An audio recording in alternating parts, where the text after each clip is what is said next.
We will be going over your collage assignment at the end of this class, so if you have any questions pertaining to that, we can hold them off until the end. So today we're going to continue our lecture on medieval city planning, and we're pretty much going to go into the next era of history, which is of course the Renaissance. So last semester we talked a little bit about what happened in between those two, and I'll give us a brief recap just to remember what some of the major themes are going to be. So our little graphic is back. We talked last class about the church, right? Bishop rule being represented by our cathedral, our king being represented by the castle, and then the town merchants being represented by their town hall, right? So these are the three power structures that we are still going to be working with today.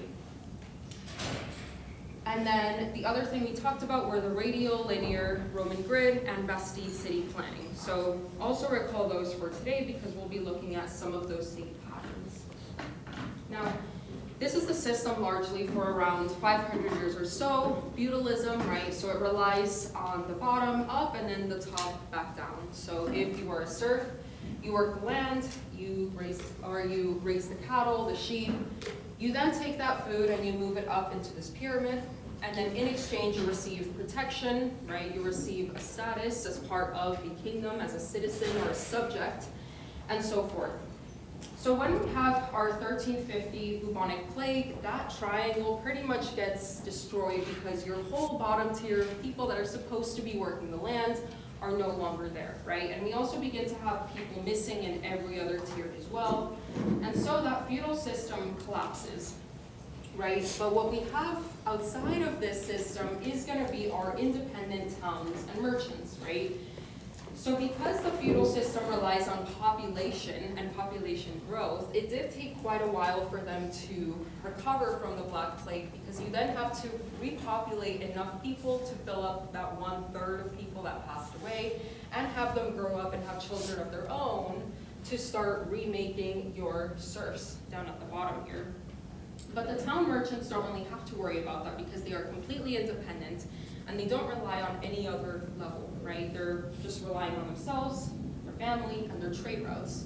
So when this happens, it creates another vacuum of power. So now we don't really have a stable system and the merchants can go in and they can take over, right? So population, this is a plague right here, and then it begins to rise after that. So as we're beginning to kind of get into this rising point right here, that is where the merchants are going to step in and take advantage of the situation. So this is a map of Europe around that time. These are all of our trade routes, right? And most of our merchant families that we're going to look at for this unit are going to be on the Italian peninsula, which makes a lot of sense because they usually bring in goods from Asia and the Middle East, right? So they go to Constantinople, right? Constantinople gets its goods from China, from India, brings them here. We have our Italian merchants come here, and then they travel by sea into the peninsula itself. From there, we do begin to spread it by land upwards into the rest of Europe. But the reason that we're going to start in Italy is because that is where our trade routes are most prominent, right? So that is where our merchant families, like the Medicis that we talked about last semester, are going to really begin to flourish during this time period. Now remember, the merchants aren't necessarily seen as part of this triangle, right? The bishop doesn't really love them, the king doesn't really like them. They see them as lesser than, wannabes, not a part of the social structure, but they want to be a part of it, right? They want to be recognized, and so they begin to marry into all these different families until eventually they gain enough power to become a ruling family. Now, because of that, they do take a liking to Renaissance ideas of humanism. So in a nutshell, humanism is when you put emphasis on the individual and their life here, right? Their physical being on this earth. During medieval ages, there was a really high emphasis on your afterlife, what would happen after the fact. But with the rise of humanism, people are now beginning to think, well, why can't I have a really good life while I'm here anyways? And so the Medici family really takes that literally and begins to sponsor the arts. They become patrons of science. They become patrons of buildings, right? They want to create something that is a long-lasting legacy for themselves and their families on Earth. So the Renaissance, by definition, is going to be a cultural movement that encompasses everything: politics, art, architecture, and for today, urban planning. And it's just rooted in a more humanist approach, right? Meaning that we're looking at a person's physical being as an individual on this earth or in their respective cities. We're also going to be exploring the idea of potential, right? And this is a very dangerous thing for the church and for the monarchy, because when you have people begin to think about their personal potential as a human outside of these systems, then you get into trouble, right? Because they're wondering, well, why can't I be a ruler? Why can't I do X, Y, and Z, which would have previously been completely impossible to do in a medieval structure. So what does this mean architecturally? It means that now our ruling families, right, which are having this more humanist approach and seeing themselves as maybe not needing to belong to the system, they're going to be creating architecture and demanding spaces that pretty much celebrate them as a family, as an individual unit, right? So we're going to see that we have planes of power being played out more physically in our cities. So last class we looked at the cathedral, the palace, and then the town hall, and how those interacted in the center. But there wasn't really a lot of emphasis on the aesthetic of those things. It just had to be there in order to symbolize power. But during the Renaissance, because of all these new ideas, and because of the fact that they do care about what people think of them in the now, there is going to be a higher emphasis on exactly what these new things look like. So some things that were affected and some trends, we have the creation of perspective, and then we also have a newfound emphasis on anatomy. So during the Middle Ages, we mostly had this type of depiction, right? And we can see that the anatomy is a little bit wonky. So Mary's fingers are really long, very limby. And then all our babies and usually pets like dogs and cats, they didn't really know how to draw them. So what they did was just scale down a human to like a baby size, which is why their babies look very lanky and skinny, right? Versus during the Renaissance, they are more avidly studying what does the human anatomy actually look like, right? They're literally focusing more on the human, which is a part of humanism. We have a Vitruvian man, right, studying our proportions, what is the perfect human, and therefore what is the perfect structure for a human to inhabit so that it's all proportional.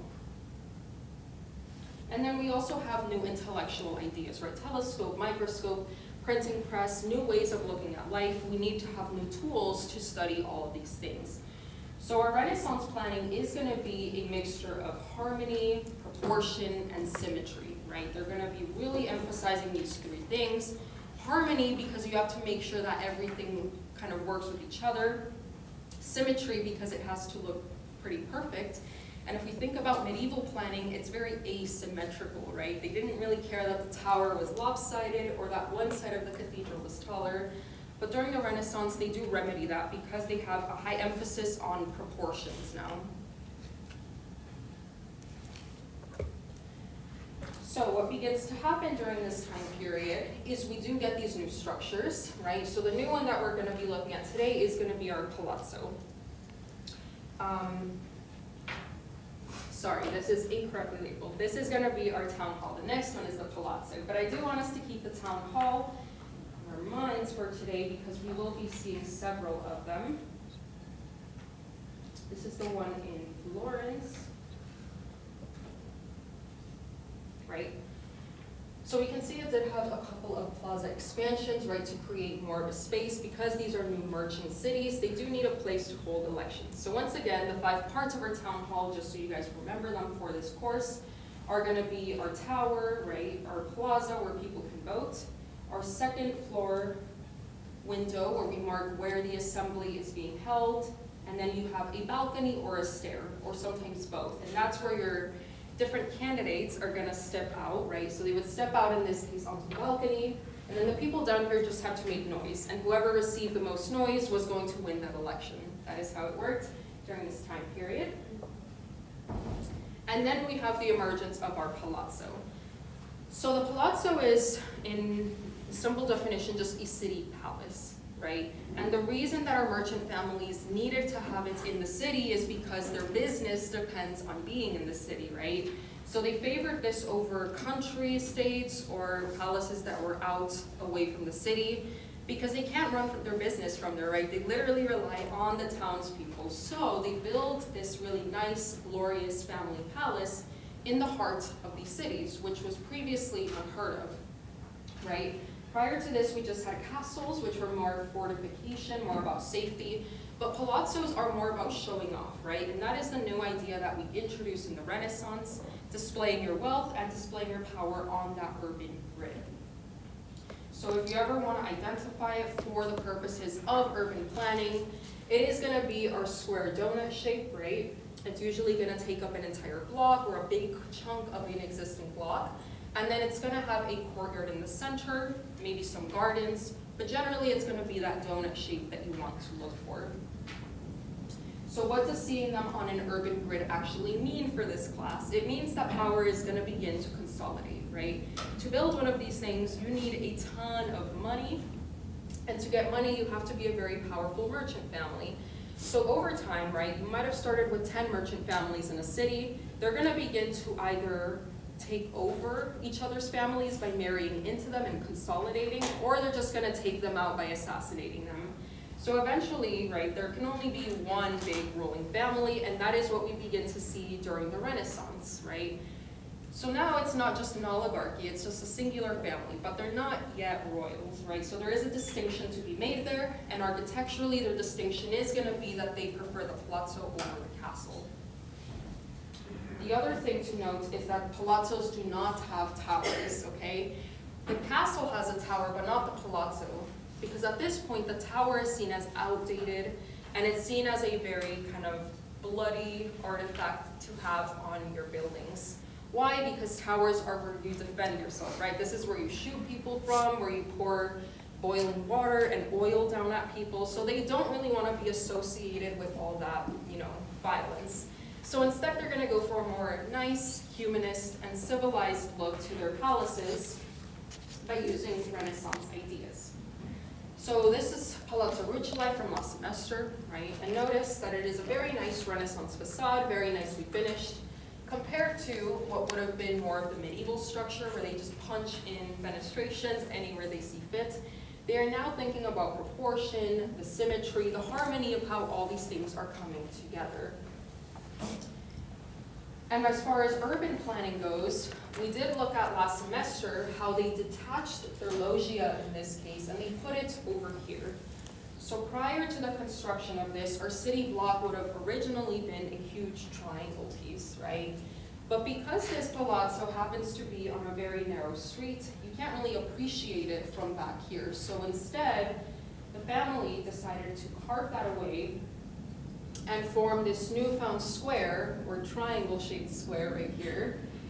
And so now you have a place for your merchants to be on over here, but you also have a place for people to look at your building, right? That's the reason we're able to have these photographs, because you're taking them from that angle. If you did not have that space, you wouldn't be able to fully capture the essence of the palazzo. If you look at the plan as well, we do see that this one has its opening over here, right? So they're not always perfect donuts, but for the most part, they are going to be perfectly donut shaped. This is an earlier palazzo, so we see it's not as symmetrical just yet, but we will get there eventually, right? And we can see the proportions of these, perfect rectangles. They're trying to achieve as many perfect squares, circles, and golden ratios as they can.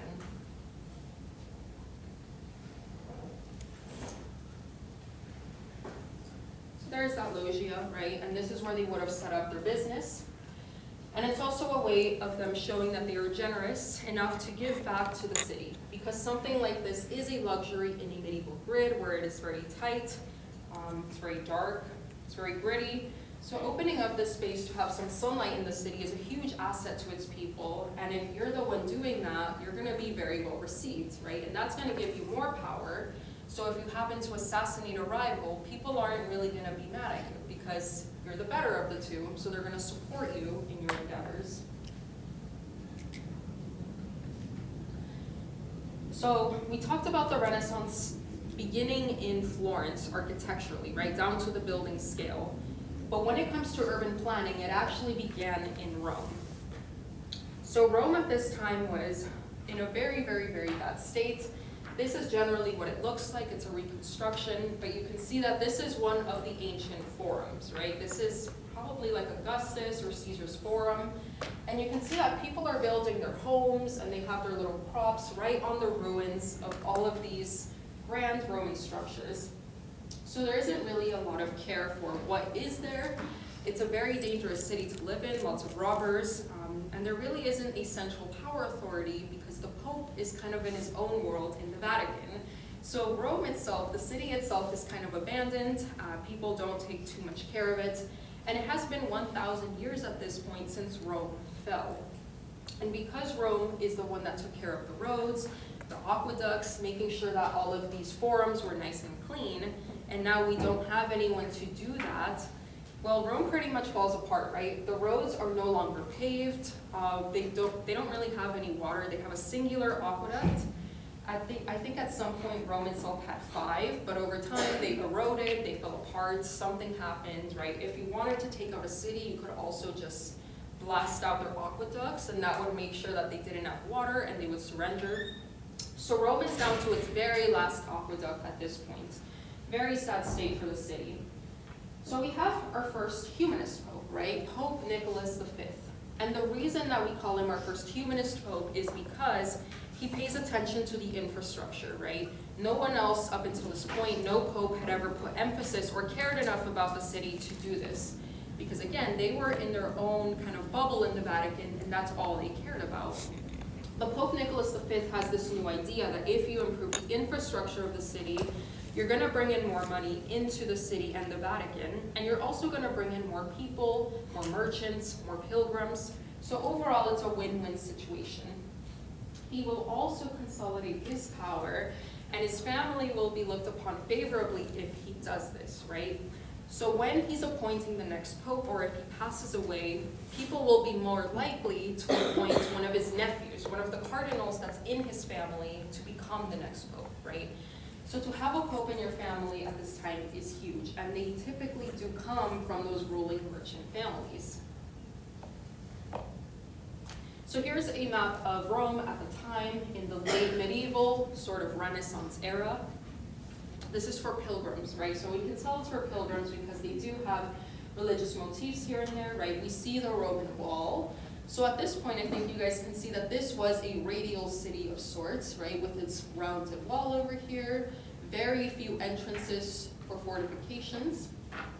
We see the old Colosseum on this next one, right here.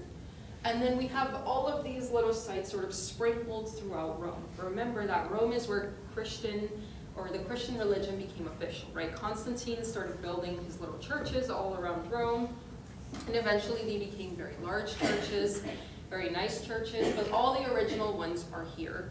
And why do pilgrims want to come to Rome? Because the Holy Land, right, going all the way to Jerusalem is almost impossible at this time. It would almost be considered a crusade to go there, right? So instead they go here, where we have original European Christian sites. Now if you look back here, that is one of the original aqueducts, which we can see at this point is kind of broken. So broken aqueduct means no water. The Vatican itself is down here. So we're going to be studying this form right here for this lecture.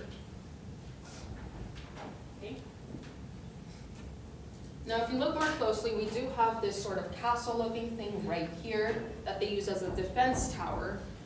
In Roman times, that was actually Emperor Hadrian's tomb, his resting grounds, right? They burned him and then they put his ashes right here, they cremated him.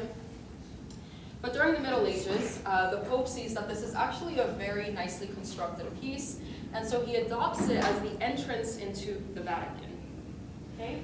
So if you look back at this, you pretty much cross over the river, you enter through that fortified castle into the rest of the complex. So you can see that they built a couple of medieval pieces on top of the Roman cylinder down here. And this is a small diagram of what it generally looks like, right? So they did build these after the fact. These are all medieval. The stuff on top is medieval. It's really just the original cylinder that was Roman. Now today we're going to be talking about something called the Borgo Plan. This is the passage to Borgo right here. It's a kind of aqueduct-looking bridge. So the way you enter is you cross the river over here, you enter through here, it's kind of like a security checkpoint, and then you exit over here to get into the Vatican itself. I'm going to go look at it really quickly.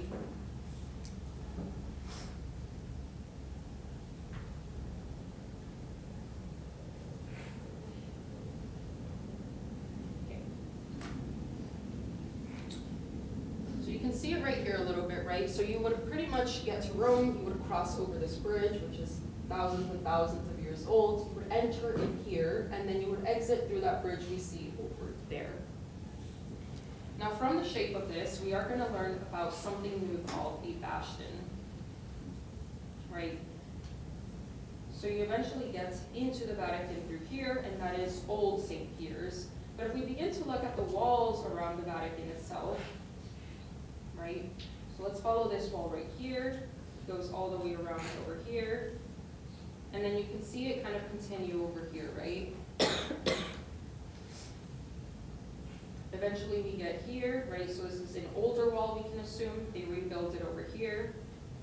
And then we begin to get these really interesting shapes over here, right? So we have this kind of pentagon going on, and then we have another smaller one right here. So the walls are now getting thicker, right? And they actually have height to them and these bases where people can stand on. So rather than being a thin, kind of flimsy wall where you just have to climb to the top and walk all the way across, we now have these really huge fortifications all around the Vatican. And this goes all the way around the entire complex. So what we call those are bastions, and bastions are going to be a new invention that comes about because of cannons, right? So those are those pentagon pieces. Sometimes they are filled in, like the ones we saw in the Vatican over here. Sometimes they're not. But what this does is it creates more stability. If you have a straight wall, right, you can easily knock it over. If you start giving it dimension, you can't necessarily knock that over, right? You might destroy a piece of it, but the wall is not going to come down. And now you can set your cannons up here, and you have a better defense system, right? So by looking at these and understanding what bastions are, when we look at plans like these, we can begin to understand that this is no longer medieval, and instead we're now looking at new technological warfare from the Renaissance. I do want to take us back to this slide really quickly, because the Borgo Plan, which is what we're looking at today, is going to be a series of 3 streets coming out from the castle into Old St. Peter's, okay? And this is part of his humanist approach to the city. Prior to this, you didn't really have a nice central street, a nice axes through which you could go. And so therefore, you didn't really have an organized system of housing for the people that were coming into the Vatican, for the cardinals that worked there.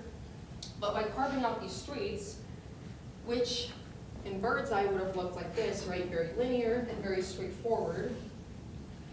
You are now creating space for development, modern developments, that is master plans in nice, neat rows, new housing, and therefore you're giving back to the city, right? Because something like this would cost lots of money to tear down all the old buildings, compensate the people who live there, and then allow them to rebuild on that site, right? So because of the Borgo Plan, which we know happened during the Renaissance, and because of our bastions, our little zigzag formations, we know that anytime we see these types of arrangements, we are looking at a Renaissance plan. So we'll look more at bastions on next Tuesday, right? So keep those in the back of your minds as well, because we'll continue seeing them throughout several cities. All right, and now our second example for today is going to be Pienza. So today we're only going to be looking at 2 developments. We're going to be studying them in more detail. Pienza is going to be our second one. So in this one, it's a really interesting one because we see the 3 things, right? We see the family palace, the cathedral, and the town hall all in one space. And yet, there is a story to be told about where each one of them is placed. So the story begins with Pope Paul II, or Pope Pius II. Pope Pius is from Pienza, right? Now, when you are from a small town, you want to make that town as nice as possible, because when you have your visitors and you take them back home, you want them to think that your place and where you were born is nice and worthy of being a pope's birthplace. So Pope Pius's hometown at this time is kind of not the best town you could be from. They don't really have great architecture just yet. And so he decides to take some of the money, right, that funnels into the Vatican and then invest it into his hometown to make it a nicer place. So that now it is a respectable place for a pope to go back home to. His family is known as the Piccolominis, by the way. So that is the family that we'll be talking about today. And Pius II came from that family, right? And we can assume that a couple of his nephews are going to be cardinals at the same time period, or bishops in this case. This is a map of Pienza today. Does anyone want to guess where Renaissance Pienza was located? Yep, it's going to be on the top left. And how do we know that? It has a much tighter grade to it, right? So if we look at this over here, we can tell that that is modern development because it has space for cars to move through. But when we look at older developments like these, there's hardly any space, which is why Vespas are quite popular in Italy, right? You don't really have much space to weave through. Most of these are inaccessible to cars, very thin, because remember, during medieval ages, you want to be as close to the center as possible. Right? So if you didn't know any better, right, assuming that these labels were not here, we already know that our square donut here is going to be a palazzo, just by recognizing the archetype. We know we're going to have a cathedral in the center, we have a bishop's palace, and then we have our town hall, or our Palazzo Pubblico, down at the bottom over here. Right, so here's a better footprint of how all of those play together. And we have this central square. All four of these are new structures created during Pope Paul II's time, or Pope Pius II's time, during the Renaissance, right? So he decides, let's take down the original center of town and let's rebuild it in the image of my family, the Piccolominis.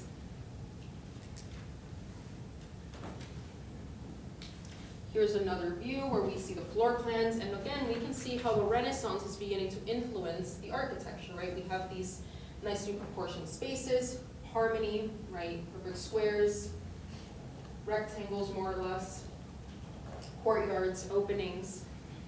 All of this reads highly Renaissance compared to medieval architecture, which is more asymmetrical. If we begin to look at the elevations of these, right, if we lay them flat, we can see that all of them more or less kind of match with each other. So they're not clashing, and instead they are coming together to form a nice, cohesive square. And that, once again, goes back to the concept of Renaissance planning, which is to carve out a space that has identity in a city, right? And has the identity, more specifically, of a certain family. It is a gift that they are giving back to the city. Now, what I will tell you about this particular square is that it wasn't really that great for the people, because what he did was he told the merchants that they can no longer use this space so that they wouldn't make it look ugly. And he kind of pushed them into this back alley over here, which is not ideal for markets because you need the space, right? So although he did beautify the city, it wasn't really done for the benefit of the people. It was for his and his self, or his family's self-image. So there's the bishop's palace, a little bit more modest, right? You can't be too excessive if you have a bishop's palace, because that never looks that great.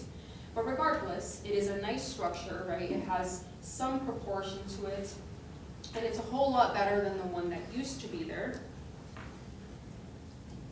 We have the palazzo itself, which is of course the most grand of the structures because it's not necessarily tied to religion. So you can splurge on it without anyone saying anything bad about you.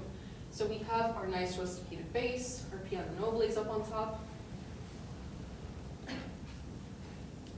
We have the cathedral itself right next to it, and we know that it is a Renaissance cathedral because they're using the temple front more or less. They're using Doric columns and orders. They're using our dados down here.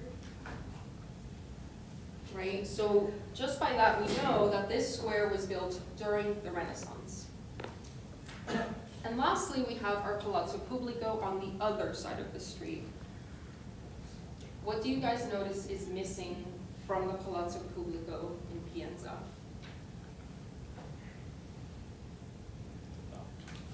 Yes, there's no balcony. What else? Is there no stairs? There's no stairs. And what is not on the second floor? What is not marked? Yeah, the meeting hall is not marked by a nice grand window. So all we have is a loggia for merchants and then a tower to say it's a town hall. But what we don't see are the elements that are directly tied to the concept of election, right? You don't need that when it's a bishop-ruled town. And so you have it there for appearances, so it doesn't look like an absolutist city where the Pope and his family came in and took over everything, right? But if you learn to read the form itself, you can tell that that is exactly what happens. There is nowhere to hold elections, and although it's kind of on the plaza, if we go back to our plan, you'll notice that it's not even centrally on that plaza, right? So even if you wanted to host elections, it's not the ideal spot for it. You would really want it to be more in the center over here to really make use of that open space. But they knew that they weren't going to use it, so they just kind of put it over here.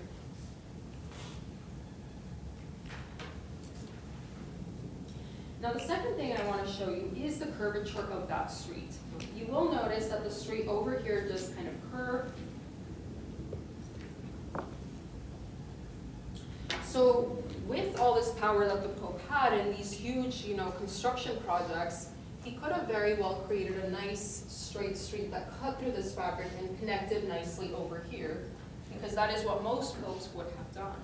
But in this case, they deliberately chose to leave it curved like this for a very particular reason. Now remember, we do have the three structures we want to see on this side: Palazzo, Bishop's Palace, and our cathedral, and then we have the one that's not as important, the town hall right here. Does anyone want to guess why that is in relation to that curvature?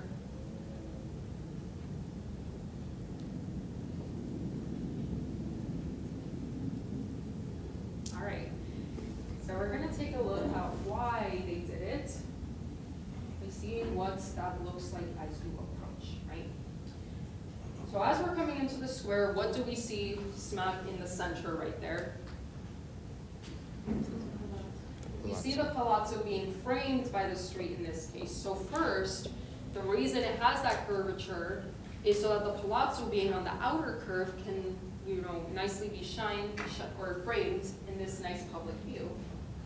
As you approach, your eye is immediately drawn to look at the open space, which brings your eye into the cathedral.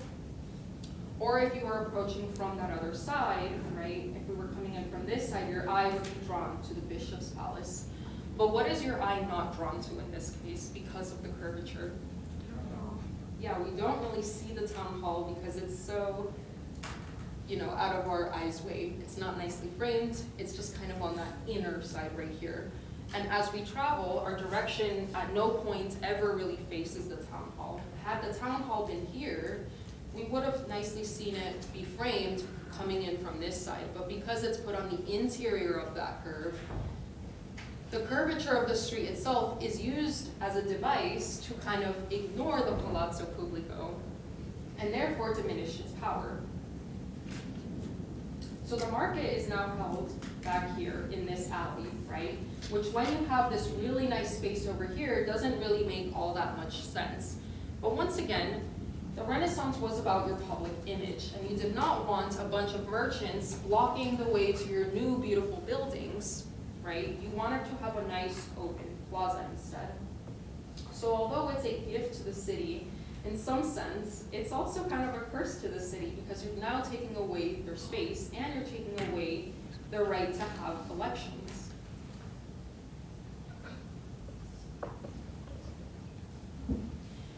We're now going to look more closely at the palazzo itself. So in this case, we see that because it is a later Renaissance development, it has now become the perfect square donut, right? This is the ultimate form of a palazzo. Perfect square in the center, perfect square rooms, nice golden ratios all the way around. there is a sense of proportion. The heights are made proportional to human height and to the width and the length of the rooms, right? They're no longer pushing for height like the Gothic cathedrals did. Instead, they are using more proportional pieces and dimensions. So this is the central courtyard, right, where you would welcome your guests. It also helps bring in a lot of daylight, right? So had you kept this as a super block, right, and had all of this be building on the inside, it would be incredibly dark, right? So what you do is you open up the interior of these, that way it's nice and protected, you can just close the front door, and now your women and the people within the family can freely walk in these outdoor spaces without any danger of being abducted, kidnapped, assassinated, and so forth, right? And on top of that, your rooms have the benefit of being nicely daylit.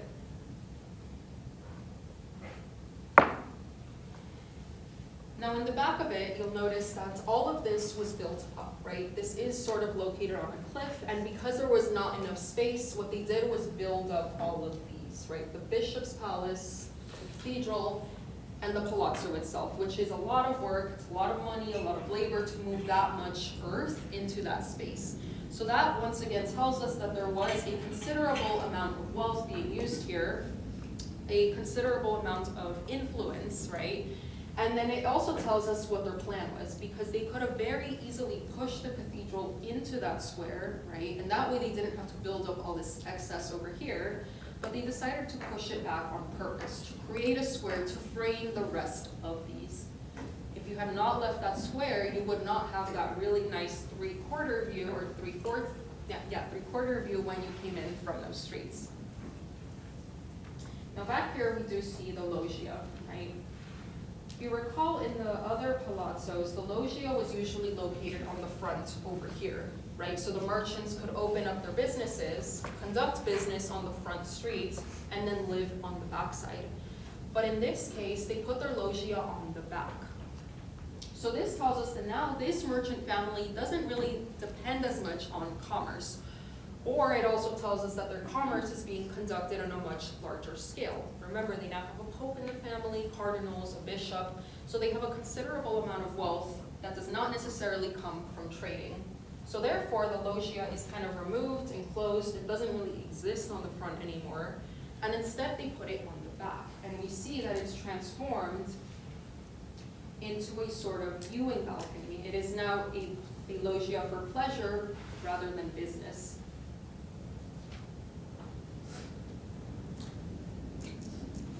Right, so this is the view out into the countryside, right? It's really nice out there. Nice and open, lots of sunlight. You can now have the family come out and enjoy their time outside, outdoors, with a great view, without having to be selling out on the front porch of their palazzo. And what that tells us, again, is that their power, the form of power is shifting, it's changing. They now have consolidated power over competing with other merchant families. Because they don't have to compete, they don't need to have that loggia in the front anymore. In the back is their garden, where we see a little bit of a more medieval prototype. So this is called a hortus conclusus, right, where it's conclusus because it's closed. So if we look at a lot of medieval paintings of ladies and knights in gardens, you'll notice that there's a lot of hedges and walls around them, and that their plants and their flowers are laid out in beds like these, right? So this is still a very medieval way of looking at the landscape. But nonetheless, we see that the loggia has gone from being a business endeavor to being something that connects the palace, the indoor space, to the outdoor space. So it becomes an indoor-outdoor transition. Okay. So those are the two cities that we were going to look at today. And now we're going to be reviewing our medieval archetypes, right? So I want you to try to make as much sense of these as you can. Take a look at them. This is meant for you guys to participate, to kind of discuss what we're seeing. So just for recap, we have a radial, linear, Roman grid, and then our Newtown or Bastide foundation. I'm sorry, can you go back? Yes. New foundation, Bastide.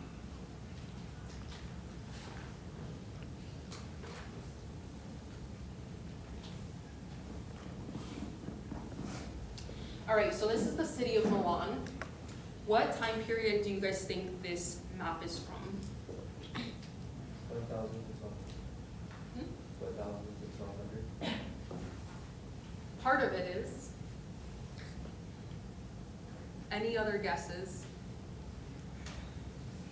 What did you guys learn about fortifications today? Yes. It was Bastille. Yes, bastions. So we have our bastions around our city wall. So we know that this map had to be made somewhere during or after the Renaissance, right? That's our clue number one. And we also know that this wall is relatively new because we have a lot of empty space inside of it still, right? So we still have empty plots for people to develop. The city of Milan has foreseen that there will be growth. And so they've left vacant space to be filled in the future. We also see a nice fortification over here, a nice castle for defense. So all of those are clues that this is sometime during the Renaissance, that it's a new wall, and there will be future development. Now, if we look back at the core of the city, what do you guys think this city was? Which of the four archetypes? Roman grid. Yes, there's a Roman grid, which we can tell because it has these more or less square blocks in the center, right? So our Roman grid is going to be located right here. This one is particularly difficult to tell because a lot of the streets are now kind of wonky, right? So we know that time has passed and that they haven't really respected those original lines, but we can still kind of tell that there are square blocks more or less. We also know this because of the city itself, right? Milan is in Italy, so there is a high probability that this city is going to have been founded by the Romans. What do you guys think that the next ring of development was? What kind of city did it become after it was a Roman grid? Radio. Yes. Well, that's weird. It became a radial city, which we can tell because we see this circular ring going around right here, right?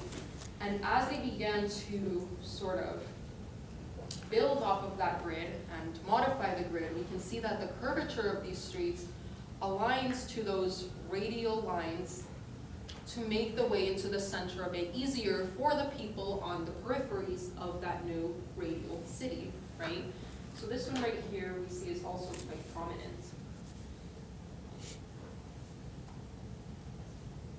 Here's another city, this is Bamberg, so this one is in Germany. What does this generally look like? Radio.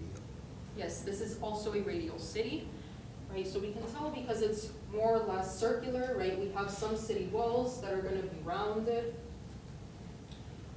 What type of wall do we see here? Medieval or Renaissance wall? Yes, this is a medieval wall because we don't see our bastions just yet, right? So our medieval walls are going to be located on the edge right here, which we can see a little bit more prominently where those city gates are, right? And they just have a couple of strong pillars along the way. But once again, if you had a cannon come into here, it would easily blast the whole part of this out because the walls are not built for that just yet. We know that this is radial because of the pattern we see where all of these veins are coming out from the center. Now, what kind of city is this? Who rules this city? What is in the center of it? Oh, it's a very short. Yes, it is a merchant city. Because if we look down here, right, we have our number 10. Number 10 is going to be the town hall. The town hall marks the merchants. The merchants are the ones in power at some point. Now what we see is that we also have a separate square up here where we have 1, 2, and 3, which are going to be our cathedral, a court, and then a new court in this area. What does cathedral mean? Bishop. And what does a court mean? Some form of royalty, lord, princely rule, right? And being that we have an old court and a new court, and that it is a much bigger square, we know that at some point power transfers from the town hall into this space over here, because they have the money to carve out enough space in this area of town, right? So even though they're not centrally located, for obvious reasons, right, this is literally built over a river, they are still taking over a quite large area of the city, and they're trying to push development into the upper zone, right? So they want to be in the middle, meaning that they're going to encourage people to develop that way, One, to create a buffer before you get to them, and secondly, so they will now be in the center of the city.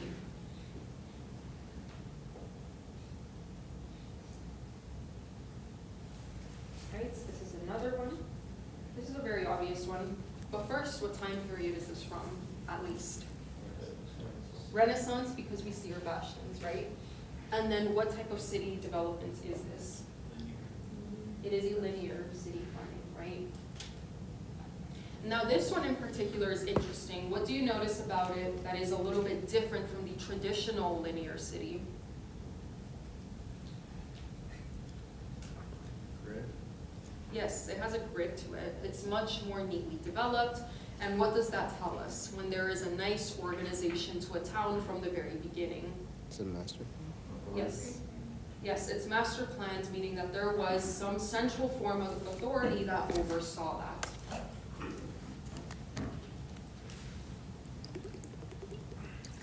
This is Geneva. What type of city plan do we see here? Roman grid. Roman grid and then circular for radial. So our Roman grid, very eroded in this case as well, we see over here, right? So whenever we see that we have 90-degree angles in the center, that is always going to be a very clear clue that we are working with something that was made prior or after the medieval ages, right? So there was either Roman authority or later on there was some sort of Renaissance authority that had it master planned. But given that these cities or these streets are not as neatly laid out, we know that they've eroded over time, meaning that it had to have been a Roman grid. We then see that they expand over the river over here, and so now the center sort of becomes this plaza right here, right? If you're a merchant, you want to set up either here originally or later over here so you could sell to the people on the other side of the river, and so it sort of turns into a radial development radiating out from this point out into the rest of the city. And then last question, when do you guys think that the walls were built, even though they have dates with time periods? Yes, Renaissance at least. It could also be later. So in these cases we see we're sort of getting a little bit into the Baroque, where you can see they become much more complex, right? So we have a Renaissance ones down here, and then we have a secondary layer of Baroque planning here. Because from Renaissance to Baroque, we have around 200 years in which, again, warfare has advanced quite a bit. Then we have Siena.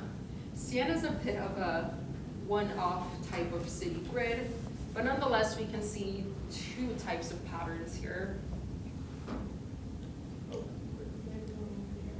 It is not Roman grid. Yes. We do see some linear developments, right? But we see 3 linear developments. So we know that, in part, the branches are linear, but at the very heart of it is also radial. Why do you guys think that Siena developed like this? Yep. Right, so the other thing we talked about on Tuesday was geography affecting the shape of these cities. And Siena is built on 3 hills. So they're gonna follow those hill crests and they're gonna build upon them, which is why it takes this particular shape and form.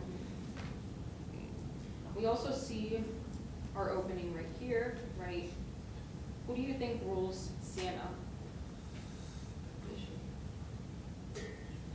It's not a bishop.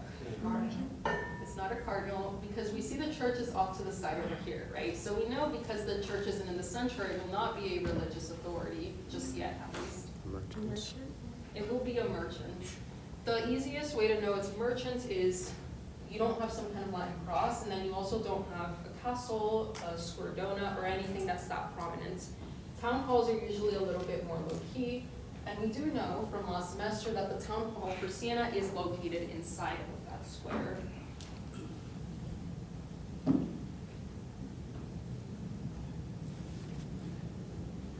Here's another one. What type of settlement is this? Linear. Roman grid. So it's marked right here, right? We have our note telling us But we also see some 90-degree angles right here, right? This church square itself is in a sort of rectangle square. These are deeply eroded, but you can still see a little bit of the original grid here. Now eventually, yes, it does become linear, which we can see because there is a main gate over here, right? You can follow this more or less throughout the city. You run into a secondary square, and then you might have another opening over here, right? So it eventually becomes a linear city, but it does begin as a Roman grid city.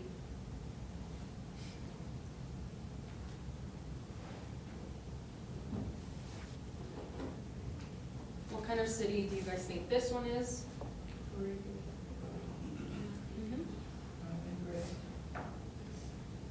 This is gonna be a radial plan, right? So that square. It is, honestly, this is a really weird development because it later gets these rings of water as well going all the way around. So because of how far north it is not likely that it will be a Roman grid. And this is more of a linear development here, right? So on Tuesday, we talked about linear developments having lines run perpendicular to them, which could be a secondary reason why you have these square corners going on in areas like this right here.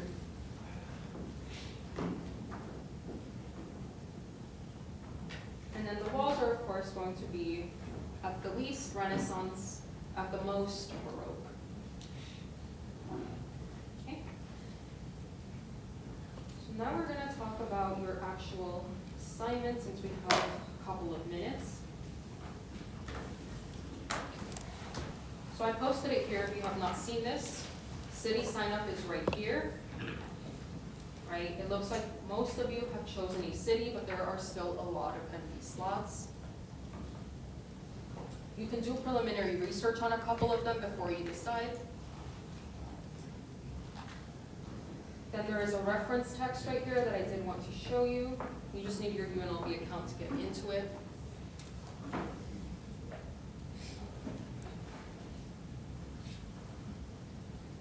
So this one you could easily use for one of your sources, and the reason I chose it is a history of how American cities in particular develop. And again, I chose American cities because they're a little bit easier to read. There's less of a time frame as far as history goes, so that should make it a little easier to read about it, versus looking back at 1,000 years of medieval development, right? So depending on what city you have, look at when it was founded, who the original founders were, and you can begin to look at these chapters for more clues, right? So that if you have Chicago, there's literally a whole chapter on Chicago in here, right? There's sanitary reform, which does mark a huge kind of development in New York City, in Boston. We have skyscrapers, right? City planning after World War II, post-war city, the city freeway. So almost all of your cities, right, because we're in the US, are gonna have some major highway or freeway going through them. So I do expect you to address that, right? Talk about what does the freeway do for your city? Is it good? Is it bad? Does it connect you further? Or does it disconnect the communities inside of there? Now for the assignment itself. So your project is due the 25th, same day as your assessment. And I've broken it down by these kind of mini deadlines that I would encourage you to follow. So by Monday, or by next week, you should know a bit about basic history and start collecting some sources. Then the week after that, you should finalize your sources, formulate your bibliography, and begin collecting physical materials for your collage. The third week, you should begin creating your preliminary compositions without actually gluing anything down, right? That's the other thing, these are analog, not digital collages. If we want to do digital later down the line, I might open it up. But for this one, I do want you to create them physically, which means you have to start collecting images, printing them, clipping them out of magazines, collecting textiles, 3D pieces if you want to do that. And then the final week, all you would have to do is actually glue down the collage, add in your annotations, and any final touches you may want to have. So your deliverables for project one. First, you need your bibliography of sources where I can see where you're getting this information from. right? You need at least 5 sources. One of them can be that book. So really you just need 4 sources. Half of them should be scholarly, right? Meaning go through UNLV's library, look for books, and look for journal articles. Don't just go on internet web pages. You should annotate your bibliographical entries, 2 to 3 sentences, which means you just have to tell me what did you learn from that source, right? So if it's a source, let's say on New York City, and it's talking about the original settlers when it was in Amsterdam, you would just tell me, I learned from this source that New Amsterdam was planned blah, blah, blah, blah, blah, and that this was one of the lasting legacies. Some of the names, Wall Street, and so forth, right? That's all I really need you to do for that. The bibliography is only going to be submitted digitally, standard letter paper, PDF, right? That should be pretty easy. And then the second part is going to be your collage itself. Your collage is going to be kind of split up into 3 parts. Part 1 is going to focus on the history of the city. So the questions you should be answering in the collage are when and how was it founded? Why was it founded, right? What organizational patterns has the city followed? How was the city affected by major events in US history? So things like the freeway and the development of roads. What have been some of the biggest challenges and opportunities with this city's development? And what architectural innovations began or were present in your city, right? So if you have something like Chicago, easily you could talk about the skyscraper being born there, right? The strive for criticality. Part 2, you're gonna be looking at the current state of your city. So what you should be answering here is, what is the good of your city now? What is the bad of your city? And what is the ugly of your city? So what is your city known for? What do people go here for, if people travel there at all? What are some of the biggest challenges your city is dealing with, right? And these don't just have to relate to the urban grid. They can be larger social problems, because all of those are going to affect the future of how your city looks. What are some important contemporary architectural developments, right? For instance, if you're doing Las Vegas, which is not on the list because we'll do that later down the line, contemporary architectural developments, we could talk about this city having a lot of postmodernist appeal, right? We could talk about Denise Scott Brown and how that has led to an architecture of fantasy, but you could also talk about how today they're starting to shift towards a more contemporary desert modern, right? And then how is your city perceived today? When people think of your city's name, do they think positive, negative? Is there something specific that comes to mind? And then part 3, your city's future. So at least one of your sources does have to cover this, where you will be researching, is there a master plan for your city? More likely than not, I'm almost certain every single one of your cities will have one. Las Vegas has a 2050 master plan. You're gonna read through it, you're gonna read about their goals. If they have a map in there, you're gonna reference that. How does architecture fit into that plan? What can architects be doing to contribute to this master plan, right? And how is your city expected to look statistically speaking, right? So are there gonna be environmental changes, demographical shifts? How is your city gonna change in the future? That is what your collages are gonna be covering.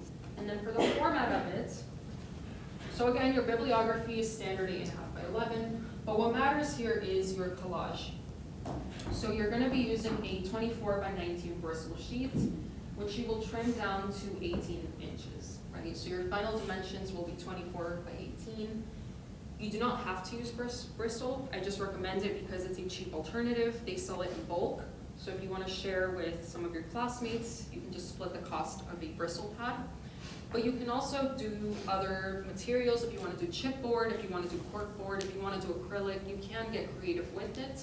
I just don't want flimsy copy paper, especially for the size of this. If it is too flimsy, it's not gonna hold up very well, especially once you start to glue down all of your pieces, it's gonna be too heavy for the base. So choose something sturdy and choose something that isn't gonna get wrinkly with glue either. For your grading rubric, it is worth 30 points total, 10 for the bibliography, and then 20 for the collage itself. And then I do have a template for you guys to follow for what the layout of that 24 by 18 sheet should look like. So first, you're gonna leave roughly 3 inches at the top, where you're just gonna leave this blank, you're gonna put your city name. So approximately, this is the font size. It doesn't have to be exact, it's just to give you an idea of what would look good proportionally, if we're talking about the whole position. You're gonna give your population and the date it was founded. So 3 basic facts right here, and then your name is gonna go on the top right. Then your collages are gonna go in the center. So I had a question on Tuesday about whether they should be separate or they should be together. That is completely up to you, right? So I did leave these as dotted for a reason. If you want to create a collage that bleeds one into the other and, you know, kind of represents the passage of time, that is fine. If you want to create 3 separate ones that have clear marked boundaries, that is fine as well, whichever one works best for you. And then on the bottom, sort of 6 inches more or less of the bottom of the sheet, you're going to be annotating your collage, right? So a couple of things to keep in mind. Annotations should be around this size more or less, just so you can fit all of them. You need a minimum of 3 per section of your collage, right? So 3, 3, and 3, total of 9 minimum. They're gonna be done by hand, architectural lettering. You guys all know how to do that by now. You do need leader lines, but you can stylize them. So I did on purpose have different examples of how you can make your leader lines, arrows, dotted. You can even make them out of 3D string if you prefer to do that. Marker, highlighter, anything you want, just keep it consistent throughout the whole thing. And the annotations should just be covering the key elements, right? So if I'm someone that doesn't know anything about your city, you're gonna guide me through what are 3 historical developments that are important, what are 3 things, a good thing, a bad thing, a so-so thing that are contemporarily happening. And then for the future, what are 3 things that are planned to happen in the future? Okay, so that's the overall composition of what it's gonna look like. And those will be turned in during class up here on the day of your first assessment. Does anyone have any questions about the project? Yes? Do I have to print on the bibliography? You don't have to print the bibliography. So the bibliography will be only submitted digitally, along with a scan or a picture of this, just to keep it on record. Physically, on the day of, you're just gonna bring me your 24 by 18 sheets, but I won't be collecting bibliographies. Any other questions?